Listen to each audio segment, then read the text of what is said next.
नमस्ते mummies, welcome back to my channel. तो आज ही बहुत ही इम्पोर्टेंट वीडियो लेके आई हूँ मैं आपके लिए कि बारिश के टाइम, मानसून के टाइम बच्चों की केयर हम कैसे ध्यान करें, बच्चों की केयर कैसे करें। तो आज का जो वीडियो है हमारे लिए बहुत ही इम्पोर्टेंट होने वाला है। आपको पता है कि गर्मियाँ चल रही है और मानसून का कभी भी आ जाता है मानसून। आपको भी पता है मानसून आने भी वाला है और कभी भी आए दिन आपको पता है बारिश होती रहती है। तो मानसून के टाइम पे हम अपने बच्चों का ध्यान कैसे रखें, कैसे उनकी केयर करें। तो ऐसी कौन सी चीज़ें हैं जिनकी हमें ज़्यादा देखभाल करने की आवश्यकता है जिससे कि हमारे बच्चे सेफ़ रहे मानसून के अंदर। तो ठीक है, देखते हैं इस वीडियो के अंदर हम डिटेल से उस बारे में बात करते हैं।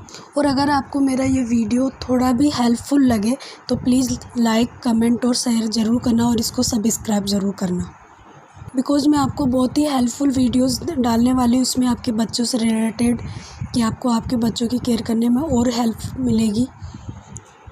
तो जो ही गर्मियाँ ख़त्म होती है, मानसून आता है, हमें बहुत अच्छा लगता है कि चलो ठीक है गर्मी ख़त्म हो गई, मानसून। बट मानसून मानसून आने आता है, उसके साथ साथ बहुत सारी बीमारियाँ भी लेके आता है।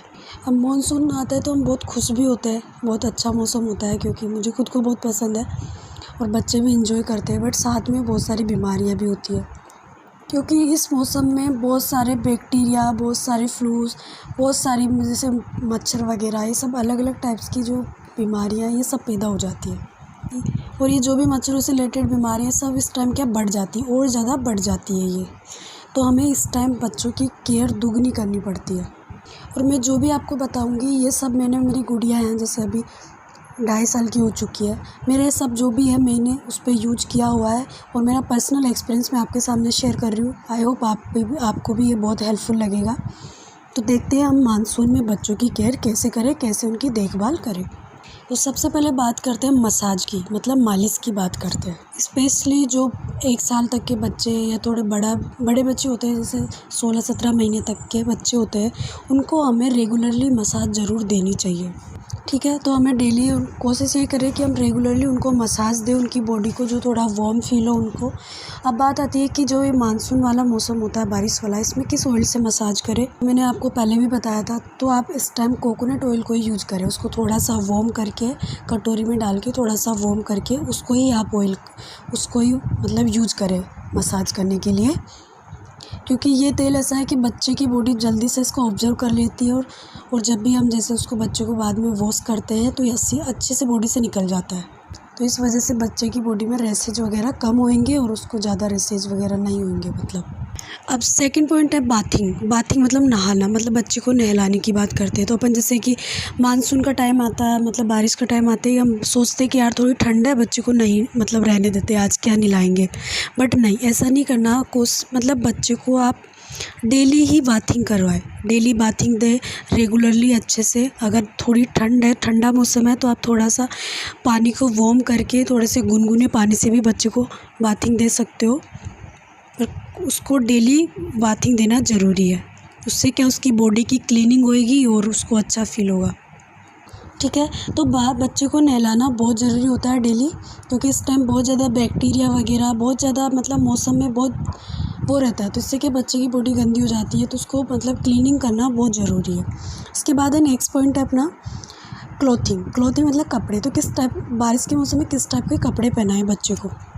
ठीक है, तो क्लोथिंग में यही कि जैसे छोटे बच्चे हैं, मान लो आपके 5 महीने से नीचे के जो बच्चे हैं, छोटे बच्चे हैं 5 महीने से छोटे बच्चे के, तो उसमें इनके ठंड लगने के बहुत चांसेस हो जाते हैं। जैसे कि कभी ठंडा कभी गर्म कभी ठंडा, ऐसा मौसम रहता है। तो हमेशा बच्चे को ध्यान रखो, 2 लेयर कपड़े पहनाओ, मतलब नीचे उसको इनर थोड़ा ऐसे बनियान टाइप के नीचे अंदर पहनाओ, उसके ऊपर कुछ और पहनाओ। जैसे थोड़ी गर्मी लगी तो आप 1 लेयर उतार दो, अगर ठंडा है तो उसको दोनों लेयर पहना के रखो। तो इससे क्या, उसकी चेस्ट पूरी तरह से कवर होके रहेगी, तो बच्चे को ठंड लगने के कम चांस रहेंगे। ठीक है, दूसरा, अगर बड़े बच्चे हैं थोड़े आपके, जैसे 1 ईयर से ऊपर के बच्चे हैं, तो आप कोशिश ये करो, जैसे अगर ज़्यादा ठंड है तो उनको इनर वगैरह पहनाओ। जैसे अपन सर्दी में यूज करते हैं, तो वो इनर वगैरह, अगर ज़्यादा ठंड है तो आप 1 इनर पहना सकते हो नीचे। जैसे पहले बनियान पहना दी, उसके ऊपर उसको इनर पहना सकते हो, तो उससे भी क्या, उसकी चेस्ट ढकी रहेगी, थोड़ा बचाव रहेगा। तो उसको मतलब ठंड से बचा के रखना। और क्लॉथ ऐसे यूज करो, मतलब जैसे उसको फुल कपड़े पहनाओ, फुल स्लीव्स के कपड़े पहनाओ, जिससे मच्छर वच्छर काटने का भी डर नहीं रहेगा और दूसरा वो पूरा कवर रहेगा, तो ठंड में भी बचेगा। तो इसलिए आप क्लोथिंग का प्रॉपर ध्यान रखो। दूसरे कॉटन के या पूरे होजरी के कपड़े मतलब वो यूज करो बच्चे के लिए, प्योर उस टाइप के। अब नेक्स्ट अपन बात करते हैं, सबसे इम्पोर्टेंट है पानी। पानी की बात करते हैं तो बच्चों को हमें नॉर्मल पानी नहीं देना है, बारिश के मौसम में जो भी अपन बच्चों को पानी दे रहे हैं उसको पहले सुबह ही आप जैसे बॉईल कर लो। उस पानी को अच्छे से उबालने के बाद वो पानी अच्छे से मतलब उसके सारे बैक्टीरिया वगैरह मर जाएंगे, तो पानी बिल्कुल ऐसे अच्छा हो जाएगा। तो उस पानी को फिर सारे दिन आप यूज कर सकते हो। मतलब एक बार अच्छे से उबाल लो सुबह, उस पानी को आप किसी बर्तन में भर लो, तो बच्चे को वही पानी दो, उबला हुआ पानी ही बच्चे को पिलाओ। ये बहुत ज़रूरी है उबला हुआ पानी देना बच्चे को। ठंडा पानी ना दे, बिना उबला हुआ पानी भी कोशिश करें कि ना पिलाए बच्चे को, क्योंकि पानी के थ्रू हमें हमारे बॉडी में बहुत सारे बैक्टीरिया कीटाणु वगैरह अंदर जा सकते हैं, इसलिए हमें पानी को उबालना बहुत ज़रूरी है।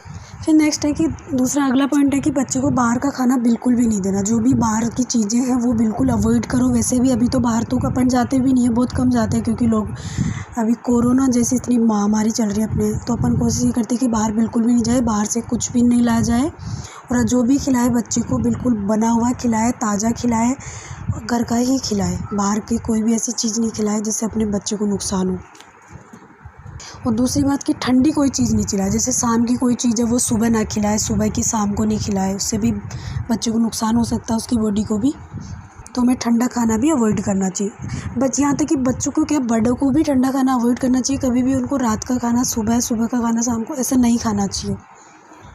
फिर सबसे इम्पोर्टेंट है कि मच्छर, बारिश के मौसम में मच्छर होना लाजमी बात है, तो मच्छरों से हमें बच्चों की बचाव ज़रूर करना चाहिए। स्पेशली जो छोटे बच्चे अगर 6 महीने से या 1 साल से छोटे बच्चे हैं तो उनके लिए हमें मॉस्किटो ज़रूर यूज करना चाहिए। मतलब जो जाली आती है वो वाली मच्छरदानी, उसको हमें ज़रूर यूज करना चाहिए कि कहीं भी बच्चों को गलती से भी कहीं मच्छर तो ना काट दिया।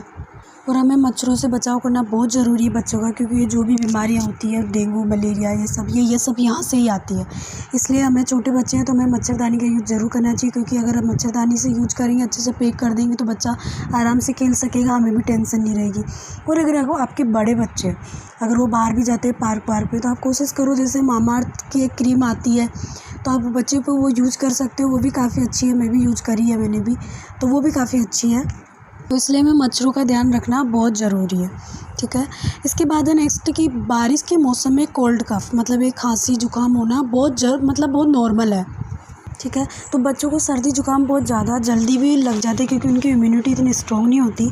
इसलिए हमें ये, जैसे आपको थोड़ा सा लग रहा है कि आपके बच्चे को जुकाम होने के चांसेस है, या थोड़ी बहुत जुकाम हो रही है, खांसी है, सर्दी है, तो आप उसके प्रिकॉशन लेना बहुत ज़रूरी है। मतलब उसका स्टार्टिंग से ही ध्यान देना बहुत ज़रूरी है। अगर अपन वो बढ़े नहीं, इसलिए शुरू से ही उसको ध्यान दें। जो भी आप होम रेमेडी यूज करते हो, जैसे कि उसकी मसाज करना, जिस वजह से भी आप मसाज करते हो सर्दी वगैरह में, तो उसकी हैंड टू हैंड उसकी मसाज करो। जो भी आप उसको दवाई दे रहे हो हैंड टू हैंड दवाई दो, उससे क्या वो चीज़ बढ़ेगी नहीं और वो उसी टाइम में स्टॉप हो जाएगी। तो इस टाइम ज़रूरी है। और दूसरा कि बच्चे की इम्यूनिटी को बढ़ाने के लिए हमें विटामिन सी से भरपूर मात्रा में जो भी फ्रूट्स होते हैं वो बच्चे को ज़रूर खिलाने चाहिए।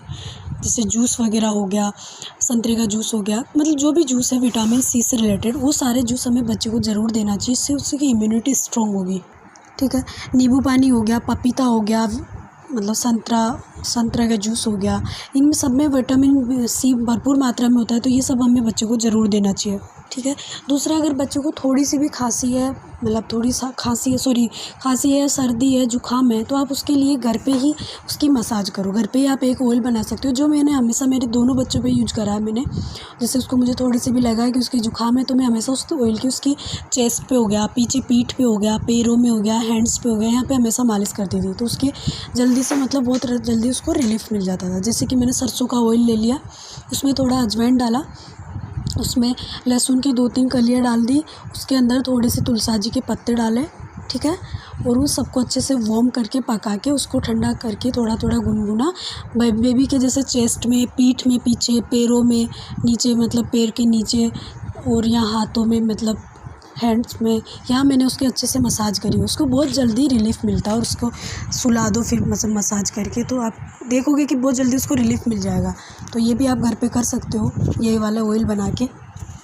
फिर अगला सबसे इम्पोर्टेंट टॉपिक है कि बच्चे के नेल्स, जैसे बच्चे के जो नाखून होते हैं, कई बार हम ध्यान नहीं देते, बच्चे के नाखून ऐसे बड़े हुए रहते हैं और वो उनमें बहुत सारे बैक्टीरिया वगैरह, बहुत गंदगी जमी हुई रहती है अंदर, तो और वो मुंह में लेता है उसको, तो इससे उसके सारे जो बैक्टीरिया वो अंदर चल जाते हैं। इसलिए हमें बच्चों के नाखून हमेशा क्लीन रखने चाहिए, हमेशा कटे हुए रखने चाहिए, साफ रखने चाहिए।